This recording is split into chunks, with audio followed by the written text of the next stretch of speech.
Hey, Justin here with Stay at Home Dads Podcast. Welcome to the show. Welcome to this wonderful place where I talk about all the amazing things that go on here in my stay-at-home dad life. Things with my kids, my family, how to be a better father and a better husband, men's mental and physical wellness, parenting struggles I have, some success stories too. I also talk about parenting and life tips that I have and that I come across meeting people and looking online and reading books. And lastly, just random things that pop into my head, things that make me kind of ponder and question, and things that I think are wild and interesting. I come on here and I share with you. So I hope something in that realm is helpful, is useful, is educational, maybe. I don't know. Anyways, thank you for listening. Thank you for downloading the show today. So today might be a little bit of a shorter show. I feel a little rushed. I feel a little behind the ball here a little bit. I got a lot of stuff going on. I think I mentioned it in the last show I did. But I want to talk about purging your house a little bit. Just spring cleaning. It's not really spring. It's almost friggin' summer. But you get the point here.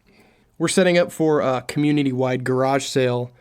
And I had no intentions on really doing this show, but as I'm on the phone and I'm ordering tables and we're going through closets and trying to go through our clothes and going through kids' drawers and, taking out stuff that doesn't fit them anymore or toys they don't play with, I thought maybe this would be a good topic to hit on here because a lot of people go through it. A lot of people deal with it.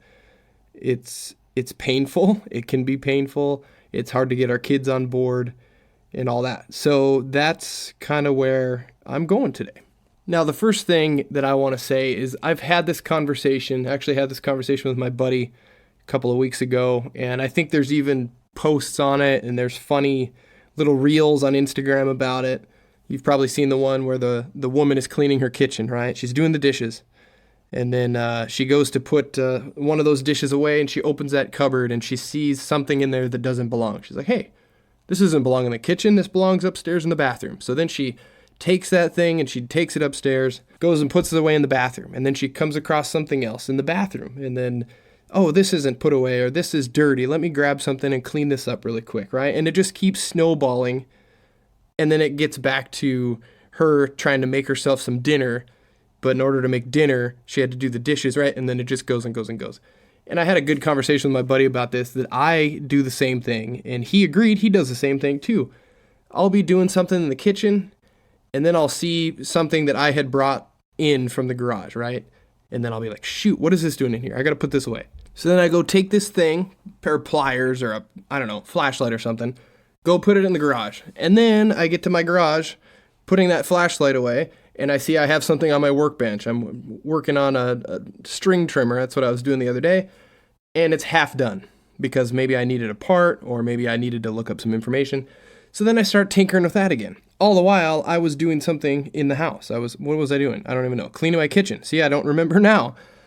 So now I'm working on a weed whacker, and then I can't figure something out. So then I start looking on my phone. And then I'm scrolling through my phone, and then I see something pops up on my phone. I'm like, oh, I forgot to do that. So then I go back in the house, I go into my office or something, start doing, and it just keeps compounding and going and going and going. And it does it a lot, not only in the garage, it does it a lot in my house. I'll run something upstairs like that lady did in that reel and put something away, and then I see my kids' rooms are a mess, and then I take care of that or make a bed or put some laundry away or something, or do a crossword puzzle that I see that I half finished, and I don't know, it's just super random, and it's not an isolated thing. I think everyone does this and goes through this and deals with it. So anyways, my point being is it's easy to get distracted. It's easy to lose focus, especially when we've got a chaotic house. We got a lot of things going on. We got kids, we got sports, we got everything going on. We've got a lot of irons in the fire, so to speak. And it's just hard to really focus and get something done. And then all of a sudden you notice that you have 5% of that done and 10% of that done and 50% of that done, but you have nothing really completed. And I don't really know where this story fits in here, but that's what I'm going to try to work out today, is the benefits of cleaning up our spaces and purging our homes and cleaning out closets and just getting stuff that we no longer need out of our lives to simplify our houses, simplify our lives, and what the benefits of that is, the benefits to our kids, getting your kids involved, and not necessarily having a minimalist life, but just not having so much extra, I guess you could say. And the thing is I helped a woman do this not too long ago.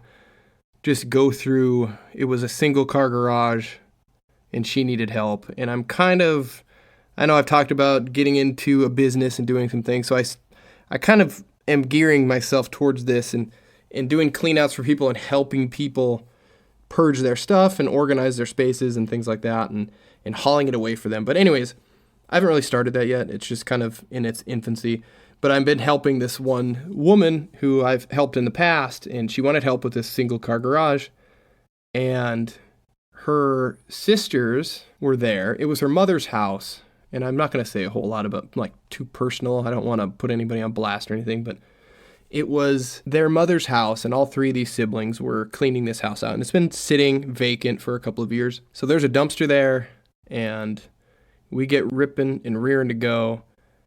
And two of the sisters pull up chairs, and they're ready to go. It's just like an episode of Hoarders, that they want to look at boxes. They want to go through everything. They want to see it. They want to really have an opinion, I guess, on if it goes or if it stays. So I start bringing these boxes out, unloading this garage, and there's mouse turds, and there's acorn shells from squirrels, and there's dirt and dust, and it's not good. I wore a mask to do this, and I'm bringing stuff out, and they're going through it, and we're putting it in the dumpster, and it was kind of,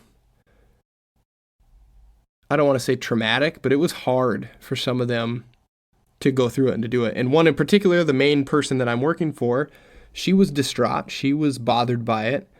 And a couple of times I just had to tell her and remind her, be like, I know this is hard, but the memory that you get from said object, you'll always have that. It doesn't live in this object. Sure, this object brings this memory out and you see this thing, whatever it may be, and that makes you think of the time with your mother or whoever that you got this for, they got this for you, or something like that. It brings on this emotion and it brings on this memory, but it doesn't live there. Like, you have those memories still. It doesn't, what am I trying to say? It doesn't live inside that object. And I kept trying to tell her that, like, hey, you made the memories, you had a great time. It doesn't mean that you have to hold on. And she was like, yeah, you know what? You're right. It doesn't live on in that thing. I don't need to keep this, mouse-ridden notebook or photo album or knick-knack just because it was my mother's. I said, yeah, you can let it go. So anyways, long story longer, like I like to say, we go through everything, we get it all cleaned out, and it was just an eye-opening experience for me, I guess, to have to do that at such a late stage in life. So I don't know where I'm going with this. This is totally off the cuff today. Like I said, I didn't really anticipate even talking about any of this. I have other shows in the pipeline that I was going to do, and I was like, forget it, let's just do this. So yeah, it was just an eye-opening experience, and it was kind of hard to watch them just say yes or no and throw away all the stuff, because I like stuff. I think we all like stuff. Even when I moved out of my house, when I moved to Indiana from Vegas, I was going through stuff, and there was a certain point I just had to say, get rid of it, throw it away. And it was a lot of garage bullshit, right? Just stupid stuff that guys hang on to. Nuts and bolts and screws and pieces of bracketry and just dumb stuff like that. And I threw it all away. And it was kind of liberating to just be like, dump it, throw it away, get rid of it, and just lighten the load physically and mentally. It was a good thing to do. So that's what we're trying to do with this garage sale. I know I'm just really beating around the bush today, but that's what we're trying to do with this garage sale. We're going through everything. We're setting stuff up. We're ordering tables. We're doing all that. And I just want to share that experience with you. And I also, of course, like I always do, I found a nice article on spring cleaning, 5 health benefits of decluttering your life, right? So let's get into that. Let's talk about that. That's from matherhospital.org. I'll link it in the description if you care, but let's just go through their 5 tips here, or 5 health benefits.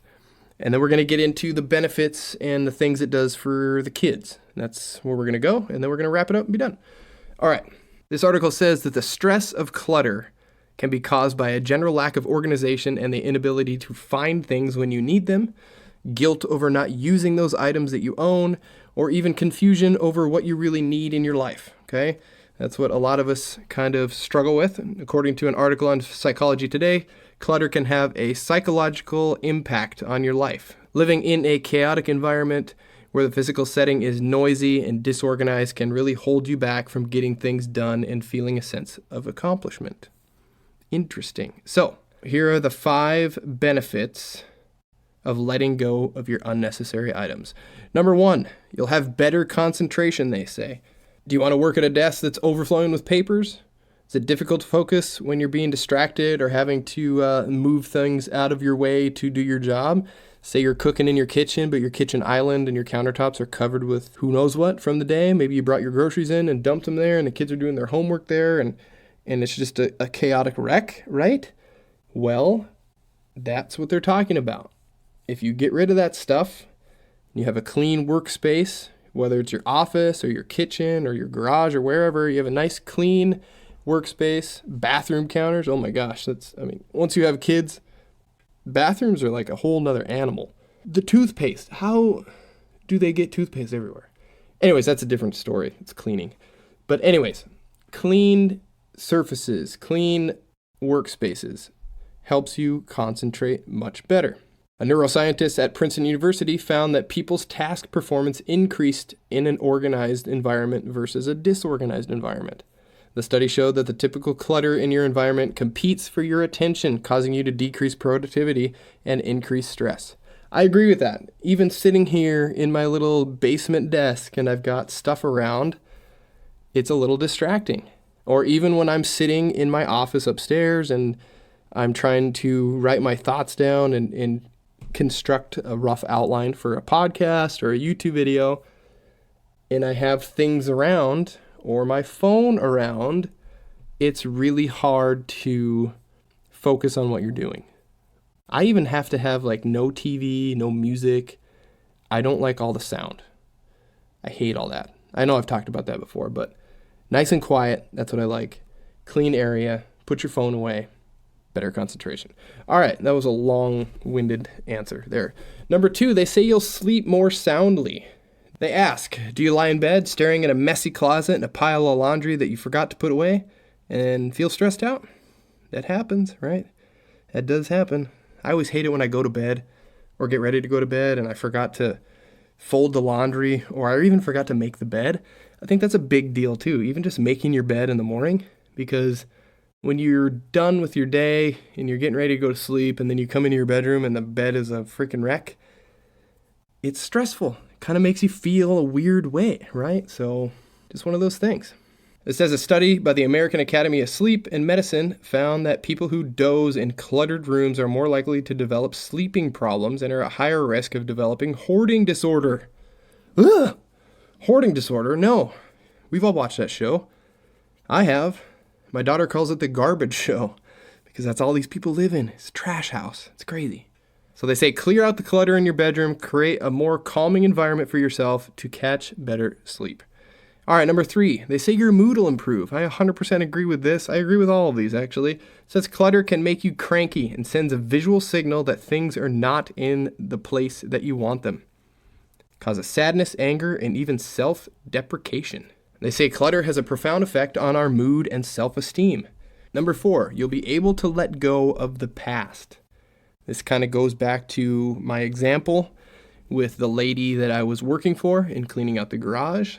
I feel like she was hanging on to, like I said, a lot of memories and probably a lot of, who knows, maybe guilt and other things that go along with all that when she was still hanging on to that house and not taking care of it, not cleaning it out, not letting go, not physically letting go, and then emotionally letting go.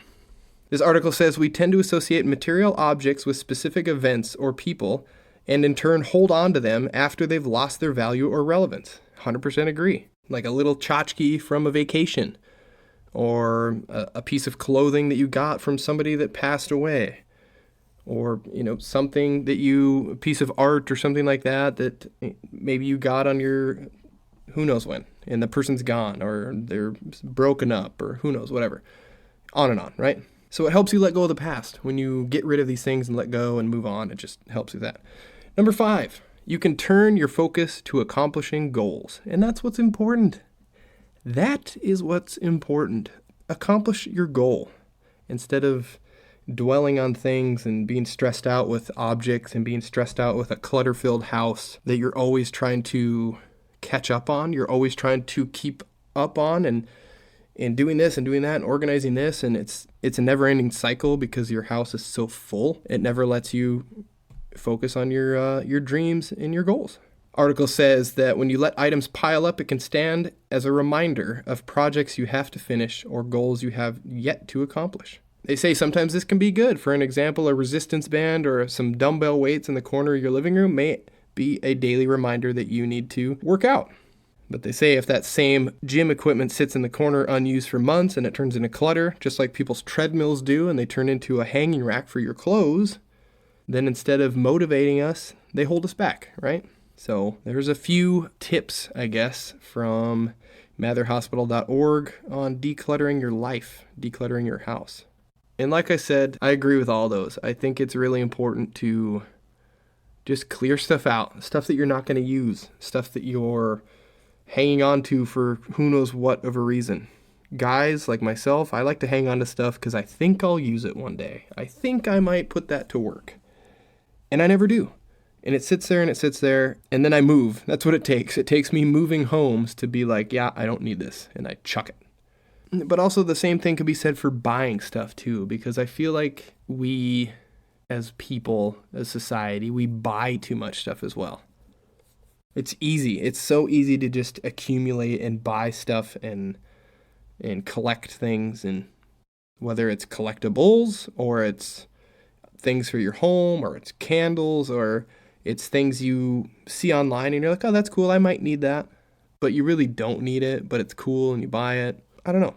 It's just, it's a habit too. And I don't think it's a good habit to get into. So that's another aspect of this purging. Sure, we want to purge and we want to lessen and we want to have garage sales and we want to get rid of things and sell things on Marketplace.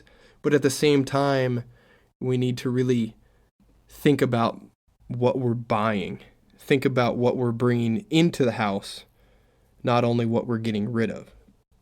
Because we could get rid of 10 things, and if in 6 months we buy 11 things, then it was, you know what I mean? So we really need to be mindful of that as well. Anyways, moving on here, what I wanted to get into, I know this episode should be kind of short because I don't really have a whole lot of ad-libbing to do here, but this next part I wanted to get into is how to teach our kids to declutter, how to get our kids on board with decluttering, and how to, motivate them. How do we get them to let go? Because we don't want to teach them to hang on to everything. We don't want to lead by our example and just save everything and never throw anything away and never get rid of stuff and never let it go. Because then they're young and they're going to grow up hanging on to everything, hanging on to these shoes and hanging on to this and hanging on to that. And then they're going to be burdened and saddled with a bunch of stuff, right? So this is like laying the groundwork early. So when they're adults, they can easily do what some of us may have a hard time doing as adults, right? So that's what we're going to find out here. And I'm not talking about living in this minimalist lifestyle. I'm not talking about putting your bed on the floor and having 2 shirts in your closet and 1 pair of shoes and having no toys and not doing anything, right? I'm not talking about that. I'm just talking about finding that happy balance. This next article that I'm referencing, article heavy, dude, article heavy, that's fine. This one is from thissimplifiedhome.com, and it just talks about decluttering. how to teach kids to declutter. They say it's hard really for young children to learn to declutter because they just don't really understand what's happening or what it means to be getting rid of something. Because kids will get pissed off, right? They'll be like, hey, what are you doing with my Lego set that I no longer play with? Or what are you doing with those blocks? Like, that's my stuff, right? And they get all bent out of shape. But they say that around 5 or 6 that most kids can start taking part in this process. I'm just going to go through these tips they have here. Tips to teach kids to declutter. First one, they say, make sure your kids see you decluttering. They say it's really hard to ask someone else in your home, child or adult, to declutter when you haven't even done it yourself. So they say it's best if your kids see you getting rid of things, your own things, as well as, teaching them to get rid of their things. It goes right back to the age-old saying of lead by example. Do as I say, not as I do. No. We want to do these things. We want to model this behavior and then have them do it and say, hey, see, I'm getting rid of my old pants. I'm getting rid of my old XYZ, and then they can do the same thing, right? Number 2, help them with the process of decluttering. They say, remember that kids are not born knowing how to declutter. Many adults, the author says herself included, were never really taught how to declutter. And now that you say that, this article, I don't think I was ever really, quote unquote, taught to get rid of things. Not that that's bad. I'm just saying that it never came up, it didn't really have a place in my life. I guess I don't remember anyways, but I don't have the greatest memory. That's also very true. They say to give your kids and yourself some grace through this process. Teach your kids how to look at a toy and ask themselves if they love this toy, if they still play with this toy, if this toy can be donated or thrown away. If your kid says, no, I don't play with that toy anymore, then suggest, hey, let's donate it. Hey, let's give it to a needy family. And that might kind of spin it to help them with their decision. The author of this article, Lisa, I think her name is, she says, this sounds simple, but you will likely be met with resistance when you start, collecting things to get rid of and throw out and do all that stuff. I actually sat down on the floor with my girls after we decided to have this big garage sale. It's a neighborhood garage sale. It's not just my own. It's the whole neighborhood. But we sat down on the floor and I started going through a bin. I said, hey, girls, come here. Let's sit down. And it was just stuffed animals. So I would hold stuffed animals up and I would say, keep or sell.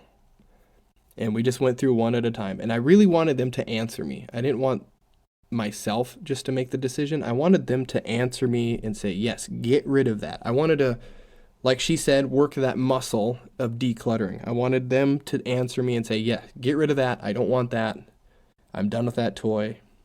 Yada, yada, yada. And we went through this whole bin. And yes, we had a few things that they said, nope, keep that. Keep it, keep it, keep it. And I was like, okay. But the pile of sell was bigger than the keep pile. And then there was, of course, a trash pile. And it was just like little trinkets and junk. And I said, we're not playing with this, right? And they said, no. And I said, okay, then we're going to throw it away. It's broken. It's missing pieces, whatever. So we move on from it. So yeah, it's really good to sit down with them. Don't just stuff them off into their bedroom and say, hey, go through your toy box and figure out what you want to get rid of. Plus, they might be throwing stuff or getting rid of stuff that you're like, hey, wait a second. Like, this is something we want to hang on to. Maybe it was a new gift. Sometimes kids do that. Like, oh, I don't want that. And we're like, hey, you just got that like 6 months ago and you want to get rid of it. So sometimes I like to hang on to those things a little bit. Give it a little more time. All right, number 3, have a regular cycle of decluttering toys. She says sometimes before Christmas is a good time to do it, or before a birthday or something like that. This can usually motivate kids because us as adults are saying, hey, we got to make room for the new toys and the new things that you're going to be getting for your holidays. So she says have like a regular cycle of going through stuff. Just like us, we're doing this garage sale. I imagine we're going to do another garage sale next June. So at least once a year, and maybe throw in right before Christmas one as well. And plus you can donate. If you have gently used toys, I'd imagine there's a foster home or something that you could donate that stuff to. All right, number 4 says give them a place for their things. Okay, it's pretty self-explanatory. Tell them we're not trying to get rid of all of their toys and all of their stuff when we declutter. We're not trying to throw away everything, but we just want to make it manageable. They suggest in here putting things in bins putting labels on them so they can see them, and then possibly once that bin is full, say you have a bin of Hot Wheels cars and the bin is full, then you have your kid go through them. Say, hey, how about you keep your favorite ones that fit in here, and the ones that don't no longer fit in here, we'll go through them, and the ones that don't fit, we'll get rid of, we'll donate, we'll give away. So it's a good option there too. I need to do this with like doll clothes and stuff. I don't know. I got 2 girls, man. A lot of doll stuff. Number 5, talk to them about giving to others. I kind of already touched on this a little bit. That's important. Tell them the benefits their gently used toys are to other kids. Tell them how they can donate them, show them where they go, maybe take them through that whole process. Article says kids have big hearts and they get excited when they think about who is going to enjoy their things after them. So it's kind of a cool little idea there. Number 6, make decluttering fun. It says stay positive and relaxed when you declutter with your kids. If you're stressed out, they're going to be stressed out. They say turn on some upbeat music, turn it into a game. I actually thoroughly enjoyed myself when I sat down on the floor with my girls and we just went through stuff. Or sometimes we build Lego sets. They've got so many Legos, my kids do. And I'll say, okay, let's sit down and build some Legos. So we're playing, building Legos and putting sets together. And then we're going through and saying, okay, let's get rid of these sets. Let's get rid of those sets. Let's put these on Marketplace. Let's sell them for $10. Let's put them on the garage sale. Let's sell them for $5 or whatever. And that incentivizes them as well. It makes it fun. And then they actually see that, hey, we can sell some of my stuff and I can make some money. And my kids are getting old enough where money is kind of important. So it's kind of neat. Last thing they mention here is, what if your child wants to keep everything? Well, tell them they can't. Tell them they can only fit their things in one small sack and everything else is gone. No, I'm just kidding. Joking. That would probably be a quote-unquote trauma response for some kid, right? When they turn 32 and they're trying to figure out why they act a certain way, and then they're going to have a flashback of when they were 8 years old and their parents threw away every toy they owned, right? So, yeah, we can't do that. But in this case of a kid wanting to keep everything, you might just have to say something like, hey, how about if you get rid of this, then I'll get rid of something. You get rid of something, then I'll get rid of something. Turning into more of a fun time game, like I mentioned, really involve them in the process. I really don't think it's a good idea to swoop in and just take away and throw away and get rid of when your kids aren't looking. I don't really like that idea. I don't know. It feels just kind of, a little swindler action to me. But anyways. This also says, let them rediscover old toys, which I have had this happen. We've gone through closets and stuff, and we pull out a game or we pull out some Lincoln Logs or something that they haven't played with in 2 years, and they're like, wow, this is awesome, and they play with it. And they play with it for 20 minutes, right? And then we still package it up and we move it along and sell it and put it on the sale or whatever. So, sure, let them rediscover their toys. Pull something out that they haven't seen in a long time. I've heard of other parents doing this with really young kids where you can kind of recycle your toys. Pull these toys out, let the kids play with them, get bored with them, then you put them all away. And then you bring a new bin out of toys and let them play with those toys. So kind of an interesting concept, and they can kind of do that too. But this also goes into making things fun. So let them rediscover the toy. Be like, okay, you've had your fun again now that we dug this out, but we're going to sell it. And most of the time, at least my kids, have been pretty on board with that. Like I said, involve them, get them on board with decluttering and getting rid of things, and tell them the reasons why as well. Tell them, hey, getting rid of excess toys is going to make cleaning your room a lot easier, right? You're going to have more space to do things. Tell them that. It also gives them a sense of ownership. That's what this article is saying, some benefits here. Gives them a sense of ownership and pride in the things that they do keep. Next thing they say that's a benefit, teaching them a lifelong habit of decluttering, which, like I said from the top, that's what we want to show them. We want to show them that this is something you start now, and this is a habit, and this is a process that you'll do your entire life. It'll set them up for adulthood. If they can do it now, then hopefully they can still do it then. They also say that kids will learn to like a tidier space, that they'll actually like it when they can see the top of their dresser. The top of my daughter's dresser is crazy right now. There's like books and little statues and basketball cards and all this crazy stuff all over it. And I actually just talked to her about doing this and cleaning up her space to get stuff ready for the garage sale. And I think she's on board. We'll find out, but I think she is. Last one they say here is actually having fewer toys reduces overwhelm and stress for kids and parents, like I mentioned at the top. I mean, this is clean off space. It's easier to focus, cleaned area. It's less stressful, better sleep, all that stuff. So it has an effect on our kids too. If they have clean spaces, they're going to be less stressed as well. And that's what we want. So anyways, that's it. That's all I have for this episode of Stay Home Dad's podcast. Just some tips, just some rapid fire tips, a little bit of commentation. Is that a word? Commentation? A little bit of personal stories, things that are going on, and what we're doing. But I hope they help. It's springtime. It's almost summer. It's time to go through that garage. It's time to clean some stuff up and have a garage sale if you can have one. So anyways, if you have any other tips for me, if you have any other ideas, if you have 2 cents, hit me up. Send me an email at stayhomedads_podcast on Instagram or over at podbean.com. I would love to hear from you. I say it all the time, but I would. So shoot me a message. Let me know if you have any special tips on keeping your kids on track with their toys and with summer cleaning and picking up and decluttering like we talked about today. Anyways, I gotta wrap this up. It is summertime. I've got to go get my kids going on their bridge books. You know what a bridge book is? It's a book that just, it's a summertime learning book. Have them do a couple pages in that. And keep them on top of their math facts and their reading and their comprehension and all that. Anyways, thank you again for listening. Thank you again for downloading. And I will talk to you in a couple of weeks.